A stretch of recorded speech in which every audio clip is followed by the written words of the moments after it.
ሌላ አባዬ ጋር በዚህ ወጣት ምን ትሰሪያለሽ? እደናደርክ ነብዩ? እዚህ ነበርክ እንዴ? አዎ እዚህ ነበርኩኝ። ቆይ በዚህ ወጣት አባዬ ጋር አንቺና አባዬ? ሀይ ነብዩ፣ ምን ሆነ ነው እንደዚህ የምትደነግጠው? አባቴ ቁርስ ምን መብላት እንደሚፈልጉ ልጠይቃቸው ነው የገባሁት። እንደዛ ነው እንዴ? እኔ ደግሞ አንቺና ሌላ በጣም ይቅርታ አድርጊልኝ። ያው አባዬ በጧት እንደማይነሳ ታውቂያለሽ። ለምንድን በቀሰቀሽው ብዬ ነው እንደዛ የጠየኩሽ። እንደሱ ነው እንዴ?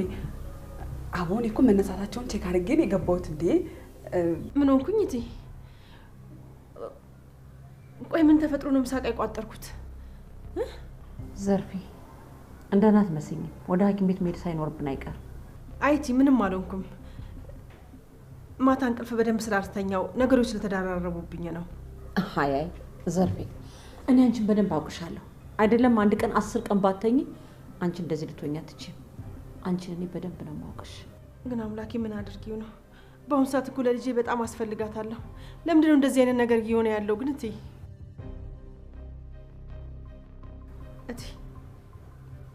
ቆይ ምን እየሆንኩ ነው? ለምን እንደዚህ ያደረግኩኝ? ቆይ ዘርፌ አሁን ለማንኛውም አንድ የማውቀው ዶክተር አለ። እሱ ጋር ሄደሽ ያከምሻል። ምናልባት ያው ነገሮች ስለተደራረቡብሽ ሆና እንደዚህ ሆንሽው። አምላኬ ግን ለምንድን ነው እንደዚህ ነገሮችን የምደራረብብኝ? ቆይ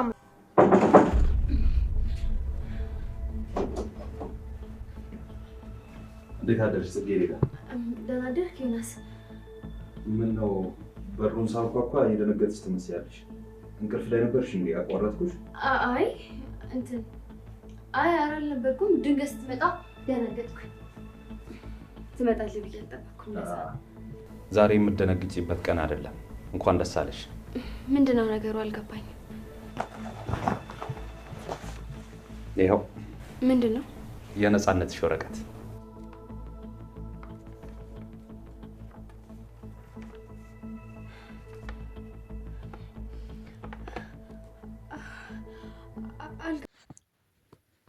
ሰላም ሰላም ወደ ቻናሌ ቤተሰቦች እንዴት ናችሁልኝ? እንኳን ወደ እኔ ዩቲዩብ ቻናል በሰላም መጣችሁ። ጽጌረዳ ድራማ። በጽጌረዳ ድራማ አሁን ላይ ነገሮች ሁሉ ድብልቅልቅ ብለዋል። እንግዲህ ነብዩ እስካሁን ድረስ የጽጌረዳ ከሱ መሸሽ ጓደኞቹ በነገሩት ነገር ብቻ ተመስርቶ እስካሁን ድረስ ከጽጌረዳ እውነቱን አልሰማም። በሌላ በኩል ደግሞ ጽጌረዳን ወንጀል ያሰራት ሰው አሁን ላይ እንግዲህ እኔን ካላገባሽ አሁንም ከወንጀል ነጻ አትሆኝም፣ ግዴታ እኔን ማግባት አለብሽ እያላት ይገኛል። በሌላ በኩል ደግሞ ጽጌረዳ እናቷ ትልቅ ነገር ውስጥ ገብታለች። ወይም ደግሞ ያላወቀችው እስከዛሬ ድረስ እንግዲህ ሲነስራት እንደዚሁ ጸጉሯ እየተነቃቀለ፣ እሷ ግን ነገሩ ምንም ሳይገባት ዝም ብላ ችላ በማለት ቆይታ እንግዲህ የቅንጭላት እጢ ውስጥሽ ላይ ያለ ተብላለች በዛሬው ዕለት። ሌላው ደግሞ እንግዲህ የጽጌረዳ እናት በር ላይ ቆማ ፌቨንና እናቷ ሲያወሩ አንድ ሚስጥር ሰምታለች። እሱም እንግዲህ ፌቨን ጽጌረዳን እንዴት እንዳጃጃለቻትና እንዴት አድርጋ ከነብዩ ጋራ እንዳለያየቻት ስታወራ በጆሮዋ ሰምታለች። ነገር ግን በዛ ቅጽበት እንግዲህ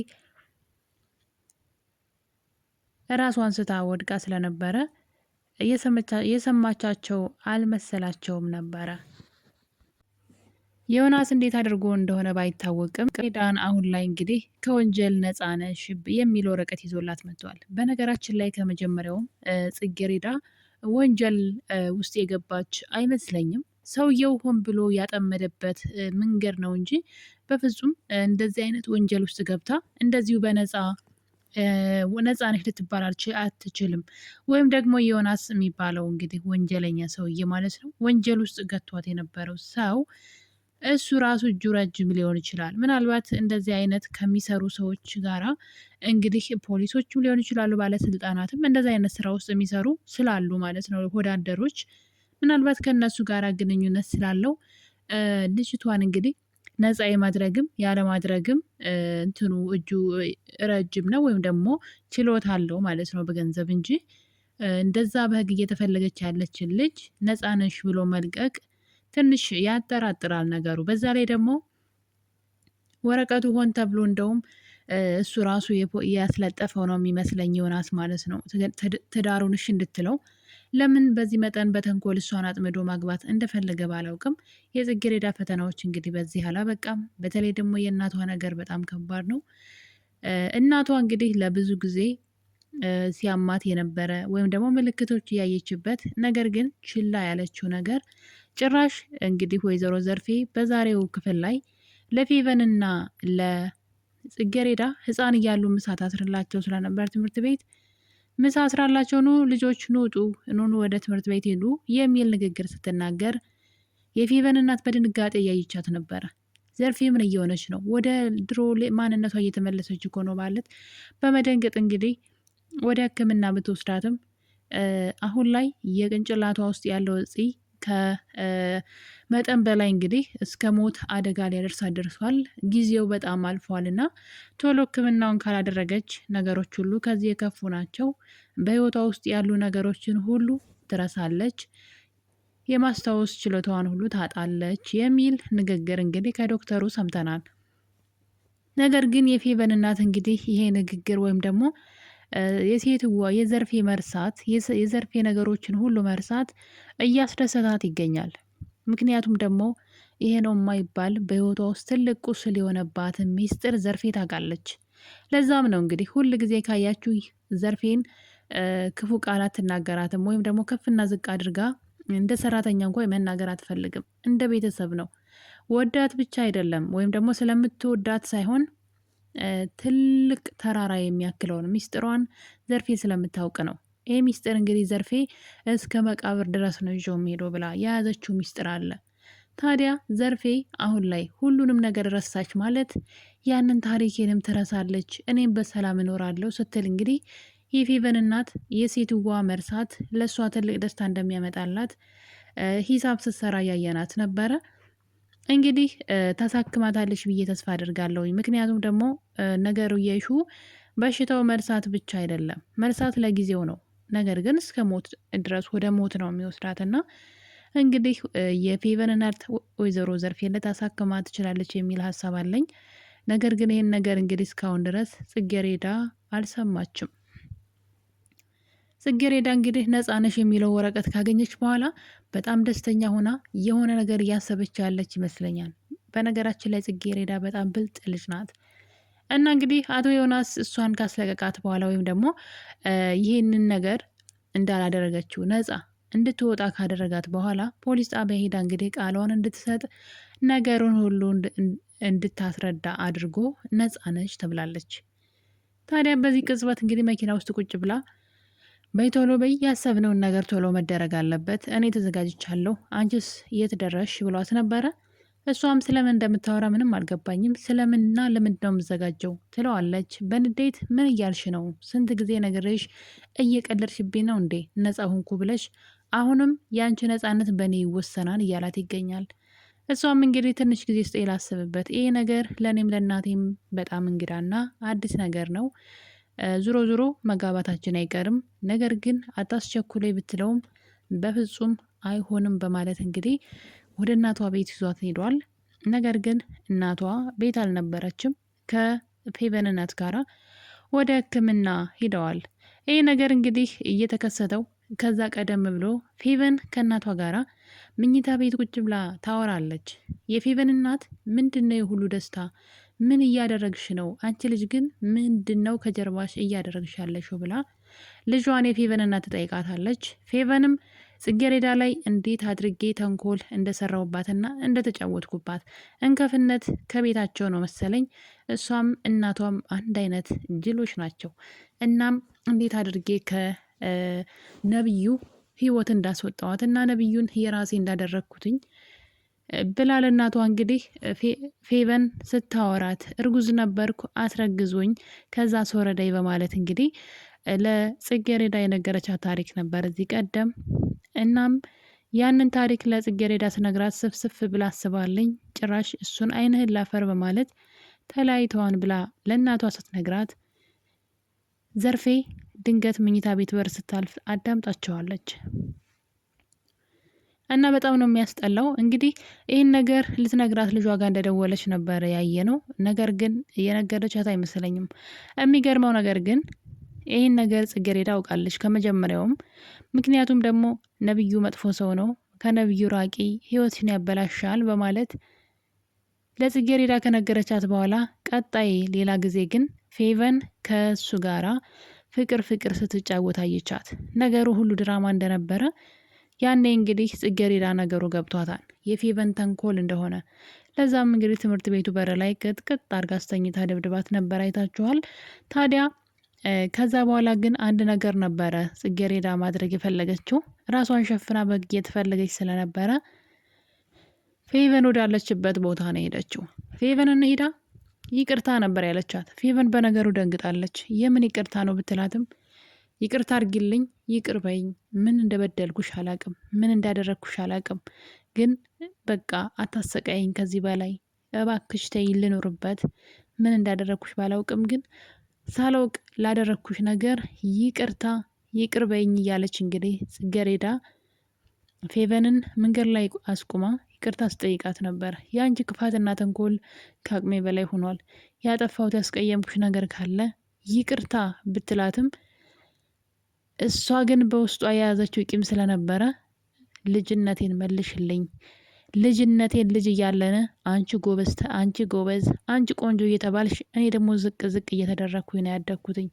ስለዚህ እበቀልሻለሁኝ፣ ልጅነቴን መልሽልኝ ስትል እንግዲህ ፌቨን በበቀል እየተናገረች ነበረ። ጽጌረዳ ግን ለምን እንደምትጠላት ለምን እንደምትቀናባት ፌቨን በሷ የምታውቀው ነገር የለም። ፌቨን ግን ከልጅነታቸው ጀምሮ ነው በጽጌረዳ የምትቀናው። ምክንያቱም ደግሞ በሁሉም ነገር ከሷ የተሻለች ና ጽጌረዳ። ምንም እንኳን የሰራተኛ ልጅና የድሃ ልጅ ብትሆንም ፌቨን ሁሉ የሞላላት የሀብታም ልጅ ቅምጥል ብትሆንም የተሻለችውና በሁሉም ነገር የምትገኘው ግን ጽጌረዳ ነበረች። ለዛም እንግዲህ ያያት ሁሉ ለእሷ ነበረ። አብረው እንኳን እየሄዱ እሷን ነበር ሰዎች የሚያዩት። ይህ ሁሉ ነገር እንግዲህ አብሯት ያደገው ፌቨን ነገሩ ስታድግ ወደ ምቀኝነትና ወደ ጥላቻነት ተቀይሮ ጽጌረዳን በእያንዳንዱ ህይወቷ እያሳደደቻት እያሰቃየቻት ትገኛለች። በሌላ በኩል ደግሞ የነብዩ አባት ነው። የነብዩ አባት እንግዲህ ከሰራተኛው ጋራ አብሮ ተኝቷል። እንደሚታወቀው ጽጌረዳን ካላገባውሽ ብሎ እንግዲህ ቁጭ ብድግ ሲል አይተን ነበረ። እሷም አይንህን ላፈር ብላ እንግዲህ ከዛ ቤት ወጥታለች። መጀመሪያ የቤታችሁ ሰራተኛ ሁና ለዛውም በስርዓቱ በክብር ላግባሹ ብሎ እስከ ቤተሰብ ድረስ ነበር የጠየቀው። ይችኛዋ ግን ሆን ብላ ነው ያጠመደችው ሰውየውን። እንግዲህ አሁን የመጣችሁ ሰራተኛ የመጣችሁ በመኮንን በኩል ነው። መኮንን ማለት እንግዲህ የነብዩ የልብ ወዳጅ ነው። ነገር ግን በጣም ክፉና አስመሳይ ጓደኛ ነው።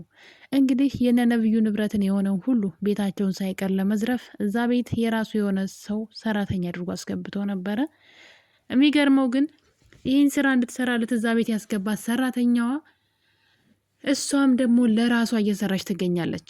ለራሴ የሚያስፈልገኝን መረጃ ለራሴ ያስቀራለሁ፣ የማያስፈልገኝን ለአንተ ሰጥሃለሁ መኮንን በማለት በውስጧ ማለት ነው መኮንን ላይ እሷም ተነስታበታለች። ሌባ ለሌባ ምንድን ነው ባብ ለባብ ካብ ለካብ ነው ሌባ ለሌባ የሚባለው ነገርና እሱ ለራሱ ጉዳይ ብሎ እዛ ቤት ሰራተኛ አድርጎ ቢያስገባትም መረጃ እንድትሰጭኝ እፈልጋለሁኝ እያንዳንዱ የነብዩን ህይወት፣ ከዛ ንብረታቸውን፣ ሀብታቸውን፣ ህይወታቸውን እነጥቃቸዋለሁ በማለት ያስገባት ሰራተኛ እሷም እሱን በመክዳት ለራሷ እየሰራች ነው ማለት ነው። የማይጠቅማትን መረጃ ለመኮንን ትሰጣለች፣ የሚጠቅማትን ለራሷ ታስቀራለች። ጭራሽ በመጨረሻ እንግዲህ ሰውየውን ሸባውን ወይም ደግሞ ሽማግሌውን ማለት ነው የነብዩን አባት በማማለል እንግዲህ አብራው ተኝታለች። በጣም ነው የሚገርመው። አብራው የተኘችው ፈልጋው ወይም ከሱ ምንም ፈልጋ ሳይሆን ከሱ አርግዛ የቢነሱን ንብረት ለራሷ ለማድረግ ነው። ታዲያ የሆነ ጊዜ እንግዲህ የነብዩ አባት እውቀት ያለሽ ጎበዝ ከሆንሽና የተማርሽ ከሆንሽ እኛ ድርጅት ውስጥ ትሰሪያለሽ፣ ትቀጠሪያለሽ ብሏት ነበረ። ነገር ግን እሷ በውስጧ ድርጅት ውስጥ መቀጠር ሳይሆን ድርጅቱን ነው የምወስደው ብላ ስትፎክር ነበረ በውስጧ። እሱን ለማሳካትም እንግዲህ ከሰውየው ጋር ተኝታለች። እናም ነገሩ ስብስብ ብሏል። ነብዩ ጽጌረዳን ሊያናግራትም ሆነ ሊያዳምጣት እየቻለ አይደለም። ጭራሽ እሷን ለማናደድ ብሎ ከፌቨን ጋር ለመጋባት ሽር ጉድ እያለ ነው። እንግዲህ ራሱን ነው የሚጎዳው። በነገራችን ላይ ሊያዳምጣት እንኳ ምንድነው የተፈጠረው ብሎ ሊሰማት ፈቃደኛ አይደለም። የፌቨንን ተንኮልና ክፋት እያወቀ ፌቨን ምን አድርጋ ነው ከጀርባዬ እንደዚህ እሷን ከኔ ያርቃ እሷ ወደ እኔ የቀረበችው ብሎ ነገሩን ለማጣራት ከመሞከር ይልቅ ጽጌረዳን ሊያዳምጣት ሊሰማትም ፈቃደኛ አይደለም። ይህ ነገር እንግዲህ በመካከላቸው ያለውን ግንኙነት መለያየት እያሰፋው መጥቷል። ለዛም እንግዲህ እኔ ራሴ ህይወት አለኝ ሁለተኛ እንዳታገኘኝ ብሎ ሊያዳምጣት እንደማይፈልግ ነግሯታል። ጽጌረዳም እንግዲህ ነብዩን ልታገባው ነው ወይም ደግሞ እንግዲህ ሌላ ከጀርባው ያሰበችው ነገር እስከሌለ ድረስ እስካሁን ድረስ እሱን ለማግባት እንደተስማማች ናት። በቀጣይ ክፍል ዮናስ የምር ጽጌረዳን የማግባቱ ነገር ይሳካላት ይሆን? የጽጌረዳ እናትስ ትታከም ይሆን ወይ? አብረን የምናየው ይሆናል። ውድ ቤተሰቦች የዛሬው የጽጌረዳ ድራማ ተረካችን ይህን ይመስል ነበር። በሌላ እስከምንገናኝ ሰላም ሁኑልኝ። ለቤት አዲስ ከሆናችሁ ደግሞ ሰብስክራይብ በማድረግ ቤተሰብ ሁኑ። ባይ ባይ።